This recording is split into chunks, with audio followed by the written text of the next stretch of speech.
intriguing survivor, the last of his tribe, will have a profound impact on all those who meet him. Is he the key to understanding a vanishing way of life, or just a carnival sideshow exploited by the white man? The questions and controversies surrounding this mysterious figure as we go in search of Ishi, last of his kind. In the year 1911, America is at the center of a global industrial revolution. The nation has thrust itself into the 20th century with a burst of mechanical genius that invents the electric light, mass-produces automobiles, pioneers flight, and builds skyscrapers. America is in the business of manufacturing the most prized commodity of all, the future. But progress comes with a price. To make way for the teeming cities, the once seemingly endless frontier must be tamed. Caught in the sweep of this massive social change are the Indians who once freely roamed the plains. Those who haven't already gone the way of the buffalo are forced to either relocate to reservations or to assimilate into modern society.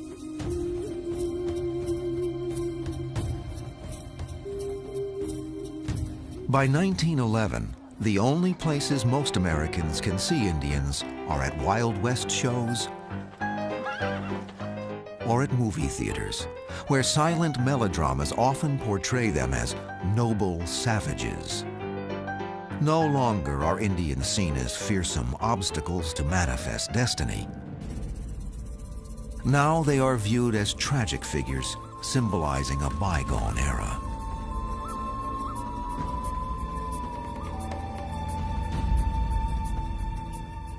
The disappearance of native populations during this era of advancing technology motivates social scientists to create a new field, anthropology, devoted to the study and preservation of man's myriad cultures.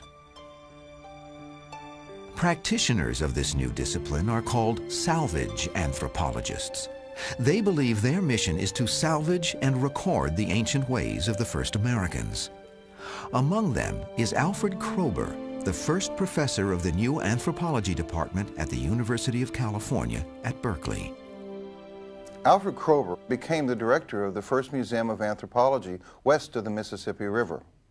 Now, he wanted to build an institution that was as big as the Smithsonian, and he wanted to do that here in California and study Western cultures, Indian cultures, like they'd never been studied before.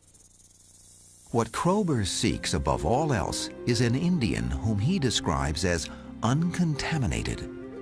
The reason that people like Kroeber were looking for the uncontaminated Native American was that they wanted to know for sure that what they were recording was based on strictly a Native American point of view and not influenced by having had contact with ranchers or other kinds of people.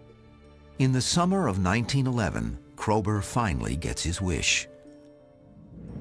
A man emerges from the wild and walks into modern civilization. He will prove to be the lone survivor of a once elusive tribe. The man's wanderings have led him to a slaughterhouse outside the town of Oroville, California, perhaps to seek food or shelter. When startled employees find him crouched in a corner, they cover his naked and emaciated body with a canvas smock and phone the sheriff, informing him that they have something out there, but don't know what it is. The sheriff isn't sure either. For the sake of public safety, he locks the unusual-looking man in a jail cell until the Bureau of Indian Affairs determines what to do with him. I imagine he was scared to death at this point. Given that he had made the decision to do this, maybe he thought that he was already dead. Maybe he was in an afterlife situation. It's hard to tell. In the sheriff's office, a curious crowd gathers around a cell usually reserved for the insane, watching the ravenous Indian devour a meal of beans and donuts. The onlookers wonder aloud, who is this primitive stranger and where does he come from? In the quest for answers, the sheriff calls in local assimilated Indians and even Chinese residents to speak in their native tongues with the man who will soon be known as Ishi. When Ishi came out in 1911, there weren't any wild Indians living in North America. Most of the Indian people had been assimilated into boarding schools, put on the reservations, or forced into some kind of normal labor. People were not living the old traditional ways. Ishi was the last. This last wild Indian cannot communicate with his captors through words. Only through pantomime can he tell his story. Gesturing with his fingers, he indicates that he comes from up north. He was with 3 others, but 2 had drowned, and the other was partially eaten by coyotes. Ishi's hair is singed close in mourning for his lost companions, a common Northern California Indian ritual. Finally, pointing to himself, he indicates that he is alone and the last of his people. Ishi's story spreads quickly, mostly through sensational news stories that describe the polite, friendly Indian as a savage, Stone Age wild man. This incredible story reaches Professor Kroeber at Berkeley, who recalls an earlier sighting of a people like Ishi in the same area in 1908. Could the wild man of Oroville have come from that area? If so, how did he manage to survive? Kroeber sends his colleague, T.T. Waterman, to Oroville to investigate. Waterman was very different from Kroeber. Kroeber was the epitome of a scientist, the man who stands back and looks at people from a distance and studies them and calculatingly writes everything down. Where Waterman was a man who might go out and drinking with the boys, a man who was also a scientist and who took his work very seriously, but at the same time could get out in the field and have a good time with people. When Waterman arrives in Ishi's jail cell, he reads a list of words from various tribal languages to determine which one the Indian spoke. For a long time, the two struggle to communicate, until Waterman speaks a word in the Yona dialect. An agreement was finally reached on the word for which his cot was made, sawini, or yellow pine. His face lightened up at this word, though he evidently could hardly trust his senses. These were probably the first intelligible sounds he had heard from a human being in 3 years.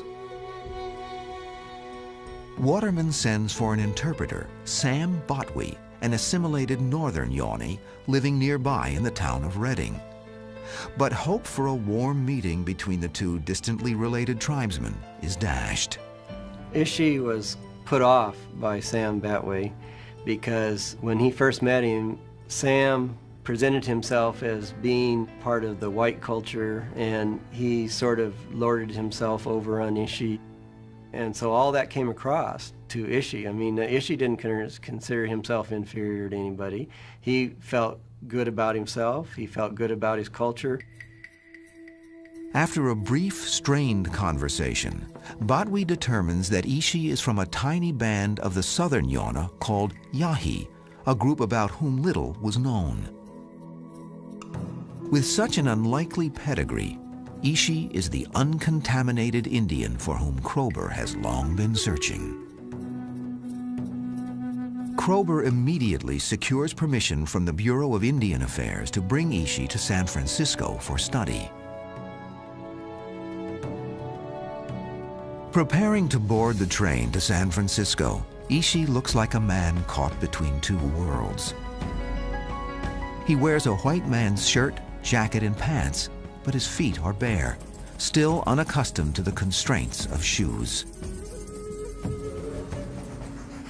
Waterman, who stood protectively by his side, later recalls Ishi's first reaction to the approaching train. As number 5 appeared in the distance, Ishi wanted to hide behind something. He had seen trains wandering by in the distance, but he had not known that they ran on tracks. He visualized a train as some devil-driven, inhuman prodigy.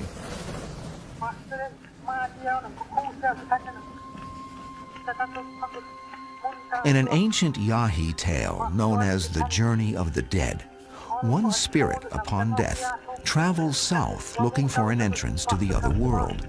The spirit either burrows underground or takes wing and soars through the sky.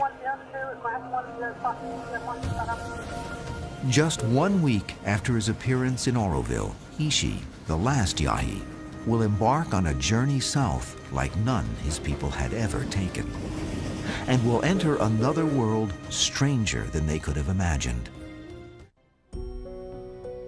On Labor Day 1911, Ishi, the savage Stone Age wild man, arrives in San Francisco.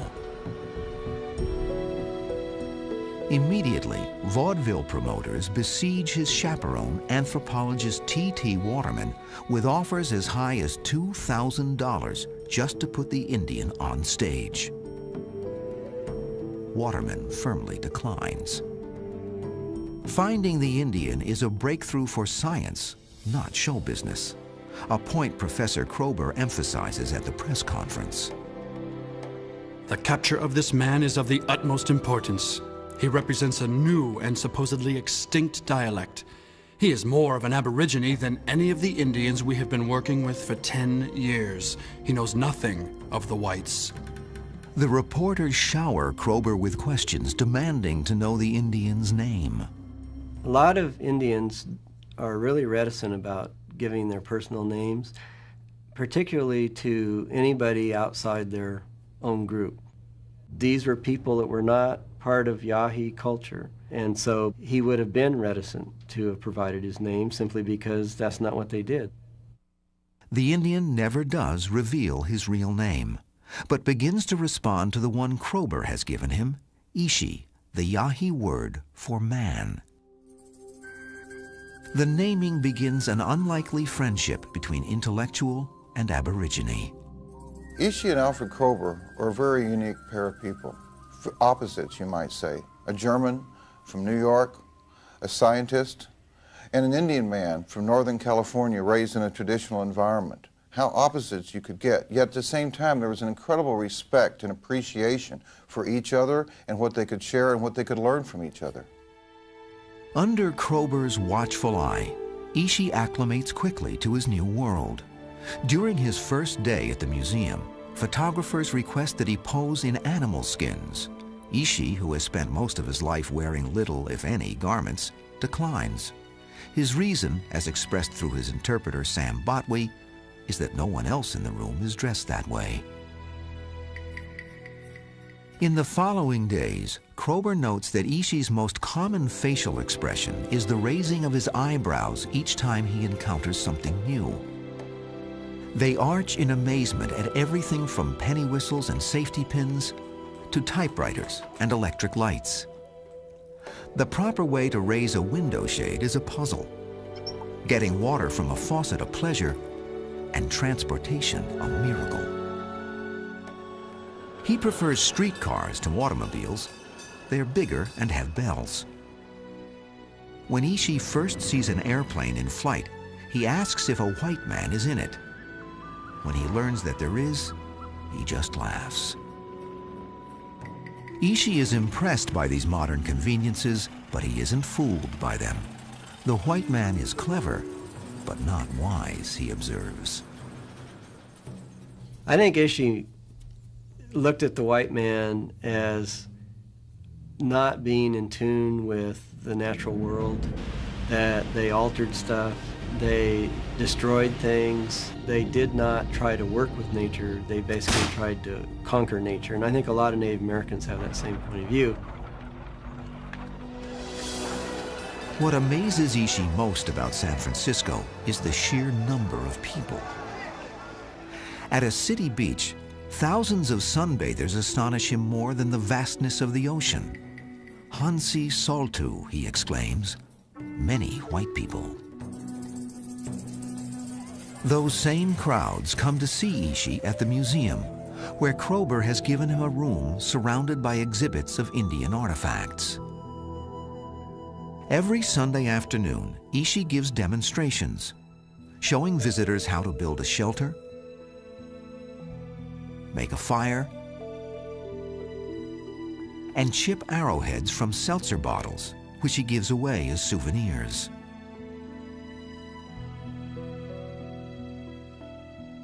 He soon becomes the museum's most popular attraction, drawing nearly 24,000 people his first 6 months there. People find it very odd that he lived at the museum and try to see him as a specimen, but they actually had some residential rooms that a number of people lived in the museum. And what they did is they gave Ishi a niche in this society that he could fit in and be comfortable in, just like if you or I go to live among Indians today, they will find you a niche that's comfortable. And so I think Ishi saw them as doing the same thing for him, being hospitable, that he would have done for them. Though comfortable living within the confines of the museum, Ishi's constant exposure to the crowds takes its toll. After only a few months, he contracts pneumonia. Waterman briefly considers placing him in a glass enclosure to satisfy the public demand to see him, but rejects the idea. Ishi recovers from his illness under the care of Saxton Pope, a doctor at the university hospital, and a man with whom Ishi will develop a deep and lasting bond. Pope had been raised in South Texas. His father was an army surgeon. He'd seen Indians only as enemies and somebody to be fighting with. When he met Ishi, he found somebody that he could be a friend with and somebody that he could really respect. Ishi taught him how to hunt with a bow and arrow, and Pope loved it. And they would keep score of who won each one of these shooting contests. And amazingly, Ishi never won. Ishi was used to shooting at real targets, at real animals with a short bow. Ishi must have been very much amused by this idea of shooting competitively, the bow and arrow. Pope invites Ishi to accompany him on his hospital rounds. He marvels at the Indian's naturally compassionate bedside manner. His affability and pleasant disposition made him a universal favorite. He visited the sick in the wards with a gentle and sympathetic look which spoke more clearly than words. He would go from bed to bed like a visiting physician, looking at each patient with quiet concern or a fleeting smile that was very kindly received and understood. Ishi's receptiveness to his new world contrasts sharply with his reticence to reveal the secrets of his old one. Kroeber and Waterman implore him to speak about his family, the fate of his tribe, and the circumstances that brought him out of the wilderness, but Ishi persistently refuses to address these subjects. Most Native Americans have a taboo against speaking of the dead, and the Yahi and Ishi particularly. If you spoke about the dead, it would bring their spirit back, which could be very dangerous and hazardous to your health. They could kill you. So that's a pretty good reason not to speak about the dead. It's very unfortunate for anthropology because he wouldn't speak about those people, at least directly. Instead of speaking directly about his people, Ishi recites songs and stories about the Yahi way of life. Kroeber and Waterman record them on Edison wax cylinders, forerunners of audio cassettes and CDs. We get a glimpse of Ishi's sense of humor when he starts telling the story of wood duck. It's a very humorous story about a courtship between a wood duck and these other animals.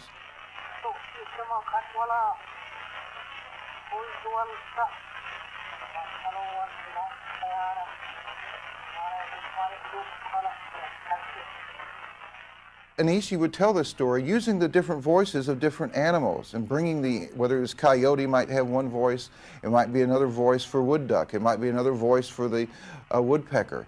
And Ishi would assume these voices almost like a cartoon.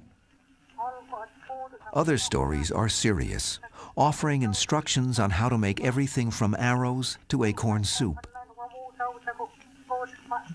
Kroeber and Waterman managed to compile a vast collection of Yahi lore. Though they have difficulty understanding everything Ishi says, his stories give them a fleeting glimpse into his old world and an understanding of how he has adapted so well to his new one. If you look at the songs and the stories that the Yahi tell, they're about a way to live a life. Everything has a logical order in his world, and that is the way he was raised. And everything he was taught made sense. And I think that gave Ishi a very strong foundation on which to make the transition from his world into ours. By 1913, just 2 years after his arrival in San Francisco, Ishi has learned enough English to get by and can sign his name. His daily routine includes working as a museum janitor, riding the trolley on his own, and spending his free time in Golden Gate Park, observing animals and befriending children. In the park, he played with children a lot, and I've met old people now who knew Ishi in the park when they were children who lived in that neighborhood and enjoyed him thoroughly. Perhaps no one observes Ishi's evolution with more interest than T.T. Waterman. Their close friendship began the day they met in the Oroville jail, and Ishi becomes a regular house guest at the Waterman home. Ishi saw the Waterman family as this nuclear family that he could actually come into and be this uncle or whatever, as a very positive thing for him, and it might have been one of the most important things in Ishi's life, which people don't pay a lot of attention to because there isn't a lot of information about it. But my take on it is that given that family is extremely important among hunter-gatherers, and Ishi didn't have that for a good part of his life, or for many years, I think he placed a lot of value on that relationship with the Waterman family. Ishi's warmth, good manners, and tidy appearance inspire Waterman to comment. He convinced me that there is such a thing as gentlemanliness, which lies outside of all training. It is an expression purely of inward spirit. He had an inborn considerateness that surpassed in fineness all of the civilized breeding with which I am familiar. In 1913, the Bureau of Indian Affairs gives Ishi a choice: go back to the wild or join other Indians on a reservation. Ishi chooses neither. "I will live like the white people from now on," he says, speaking through interpreter Sam Botwe. "I want to stay where I am. I will grow old here and die in this house." Ishi decided to stay in San Francisco. He felt he was at home. There were people that cared about him. If you look at his photos, you see him smiling, you see him happy, you see him with other people enjoying their company. And that's very Indian. Indian people like to be around other people. They like to share things. They're not hermits. Ishi's future clearly lies in San Francisco, but his past remains shrouded in mystery. Though he continues to refuse to talk about what happened to his tribe, Professor Kroeber uncovers several eyewitness accounts of the Yahi's demise in the historical record. They are enough to piece together much of the bloody history of Ishi's people. At their peak, the Yahi numbered about 400 and lived along Mill Creek in the foothills of Mount Lassen, a volcanic mountain. They were as rugged as the land and defended it with a ferocity that intimidated neighboring tribes. That was one of the defining characteristics of Yahi culture, is that they were very aggressive. They had the I don't know, you might say the Napoleon syndrome. They were small and they were very aggressive. This aggressiveness led to their doom when they encountered their most militant foe, the white man. He came in droves through Indian country during the gold rush of 1849. One of the things that to me is so dismaying about California's gold rush history is that the violence done against the Indians of California during the gold rush, and there was a massive amount of violence, in fact there was an orgy of violence, was done at the hands of militia. State troops, miners' militias, and vigilante groups that went out and hunted and killed Indians without remorse. While other tribes capitulated, the Yahis fought back. What they used to hunt, they now had to steal. Soon they became the hunted. Even acorn gathering became an act of life and death as it exposed the Yahi to white attack. In this hostile atmosphere, Ishi was born in the early 1850s, a time when it was not only legal to hunt Indians in California, but highly profitable. The California state government back in those days was paying so much money for each scalp, and if you brought the whole head in, you got even more money. And then they were reimbursed by the federal government. And so one period of time in there, California paid more than $1.5 million for Indian scalps. In spite of this genocidal policy, Ishi's people would not be taken easily. Adept at guerrilla warfare, they drove off cattle and destroyed property, avenging the atrocities against them.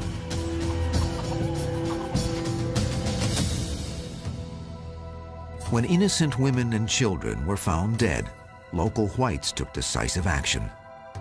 They raised $3,000 to fund vigilantes who vowed to exterminate the Yahi.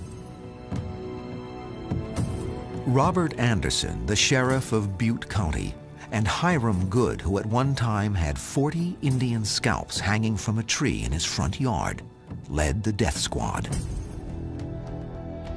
Beginning in 1865, they massacred the Yahi on 5 separate occasions, killing up to 40 Indians each time. During one of these incidents, Ishi, then a boy, and a woman presumed to be his mother, jumped into a creek and floated past dead family members to safety.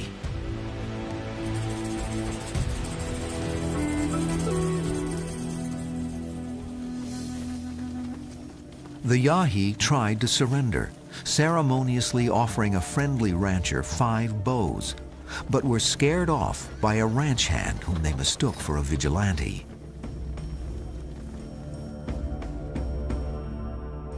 The reign of violence culminated at Kingsley Cave in 1871.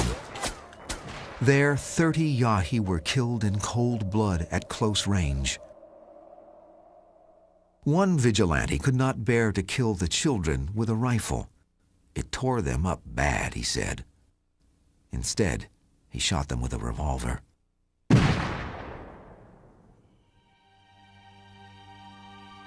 After this last attack, the vigilantes considered the Yahi all but extinct. A few, perhaps as many as a dozen, managed to survive. Among them, Ishi, then about 10 years old. They retreated into the rugged terrain around Deer Creek and were rarely seen again. Ishi's life in hiding was very different from what it was before. In the past, they lived along the rivers. They lived out openly. Well, they could no longer do that in hiding. They had to exist on small amount of resources in a very confined area. That confined area, measuring no more than 2 miles long and a half-mile wide, featured a rocky cliff overlooking the Sacramento Valley. The Yahi called it Bear's Hiding Place. There, Ishi and his fellow survivors skillfully avoided detection. I mean, they were hiding right there under the noses of everybody. They built rock walls, put up posts, and probably stretched deer hides and stuff so you could hide fires. They had cracks in the ceiling so the smoke would get trapped in the ceiling of the cave instead of going out into the open. Ishi and the others eked out an existence, taking whatever they needed to survive from surrounding ranches. Glass from bottles and windows replaced obsidian for arrowheads. Guns were not used as weapons, but rather dismantled and their parts used for tools. They lived like this for nearly 40 years, their numbers slowly dwindling until only Ishi remained.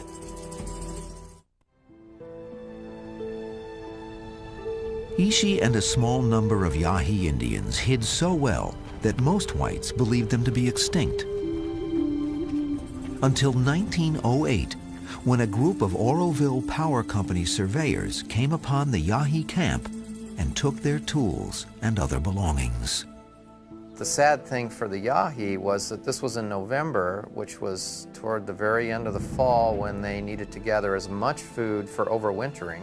Now, the Oroville Power and Light people didn't know this, but these very important tools that they had, such as grinding stones, bows and arrows, baskets for collecting, all that stuff was taken away. And that probably was the first step causing the final demise of the Yahi.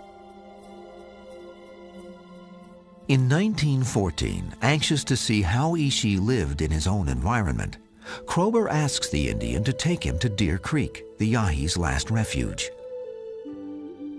But Ishi protests. There are no chairs, houses, or beds there, he argues. These are excuses, not the real reason. There were dead people living in Deer Creek that were his ancestors, and that's very dangerous. It almost seems like the Yahi, or Ishi, had a similar feeling about the dead that the Navajo do. You just stay completely away from the dead. After 3 years in civilization, Ishi is persuaded to make the journey. In the spring of 1914, he, Kroeber, Waterman, and Dr. Saxton Pope and his son head out for Deer Creek. Their guide, Merle Apperson, had been with the Oroville Power Company surveyors when they happened on the Yahi in 1908. Apperson shows Kroeber the artifacts he stole from the Yahi campsite.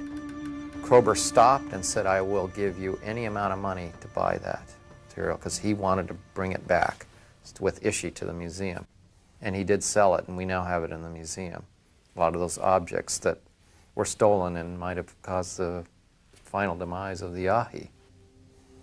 There is no written record of Ishi's reaction to that. We don't know. We don't know how he reacted to that at all. As the Kroeber party approaches Deer Creek, Ishi grows uneasy. Dr. Pope's son, Saxton Pope Jr., notes the change in his behavior. Ishi was worried that the spirits of his lost relatives would still be roaming over the land. He said the voice of his sister was calling him. One night, Ishi slipped away and disappeared into the brush. When he came back, he told me his people were not lost, that they had found their way. After that night, Ishi seemed relaxed and content to be back in his country. In Yahi country, Ishi is the master, and the others merely students. He shows them Bear's hiding place and explains how he'd lived in hiding. He fishes with a harpoon. He hunts with a bow and arrow. When Ishi can't find a deer, he blames it on Pope for smoking and requests that he stop. Pope acquiesces, and Ishi gets his deer. He skins and butchers the animal as the Yahi have done for generations. To relax, they all swim in the cooling waters of Deer Creek. The trip proves vital to both Ishi and Kroeber. Kroeber is now able to compile a unique ethnographic record of how the Yahi had lived. Ishi tells him more than 200 place names and 100 plants for food and medicine. The trip is also vital for Ishi. It is the first time in his life he is at peace in his own land. Dr. Saxton Pope observed the effect that had on him. In 1914, we see him at his best. On his trip, he was undoubtedly in prime health. His stature is magnificent. There is grace and strength in every contour. He was absolutely perfect. He worked, hunted, played, and enjoyed life.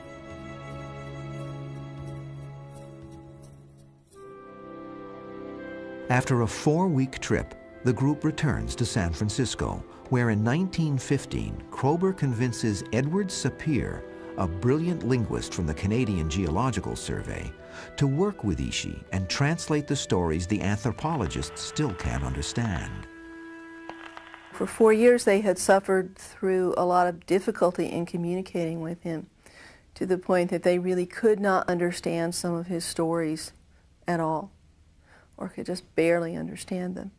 And when Sapir came, that was somebody that Ishi could talk to, who could understand his language, and could understand some of the complicated concepts that he was trying to communicate. And I'm sure that it was a lot of fun for Ishi to do that. Sapir writes down Ishi's every word and gesture as he acts out his stories. It is an exhausting, time-consuming, and difficult process. In August, after 3 months of intensive work, Ishi collapses. There's a real poignant point in the notebooks where As they went through, they wrote down the story, and then they did some translation. And at a certain point, the analysis or translation breaks off, stops. And that's the day that Ishi went to the hospital in San Francisco. Ishi is diagnosed with tuberculosis. Ishi had survived genocidal attacks by vigilantes and a long, perilous existence in hiding. But neither experience had prepared him for his toughest challenge, battling tuberculosis. At the peak of his illness, he is placed in the care of his good friend, Dr. Saxton Pope. At the period when he seemed to be failing so rapidly that the end may be near, I coaxed him to get out of bed and let me take his picture once more. He was always happy to be photographed and accommodated me. It was only after the picture was developed that I realized to what a pitiful condition he had been reduced. Had this been apparent before, I should not have asked this exertion of him.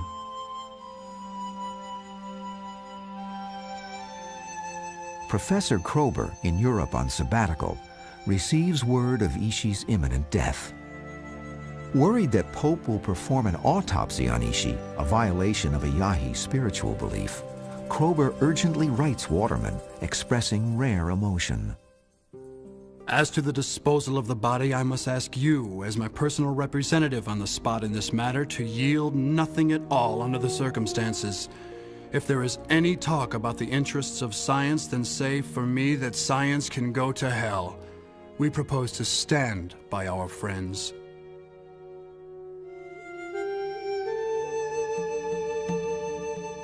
When he becomes too weak to talk, Ishi communicates to Pope in hand gestures. You stay here. I go ahead.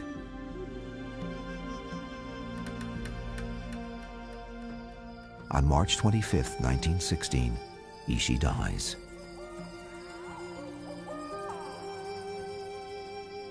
An autopsy is performed, and Ishi's brain is removed. Kroeber's letter arrives too late.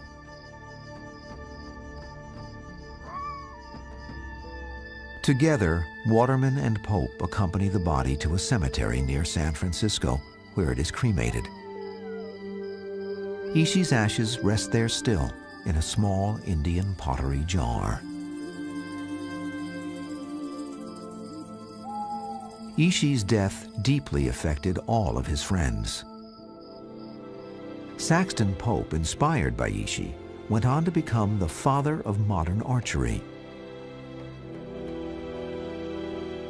For years, T.T. Waterman struggled with the guilt he felt for pushing Ishi too hard in his last year. Dr. Kroeber was never the same. Of the many Indians he studied, Ishi was the only one with whom he ever became close.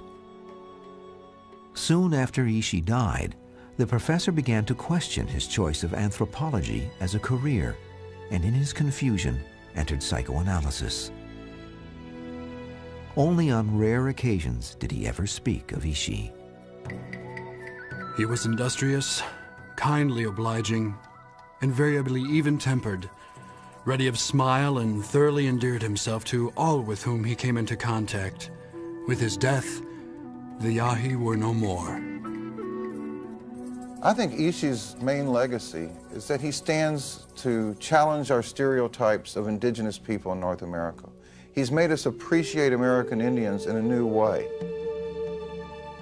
I think as a Native American myself and others feel that he's sort of the example of everything that went wrong in terms of the prejudices faced by 19th century California Indians. Ishi is sort of the poster boy for the abuse of science in human experiments. Ishi had a sense of balance about the world, where he saw that everything had its place. He dealt with strange things by laughing at them, and I think we could all learn to laugh at the world and be a little bit healthier. In February 1999, researchers from the University of San Francisco finally solved the mystery of the disappearance of Ishi's brain.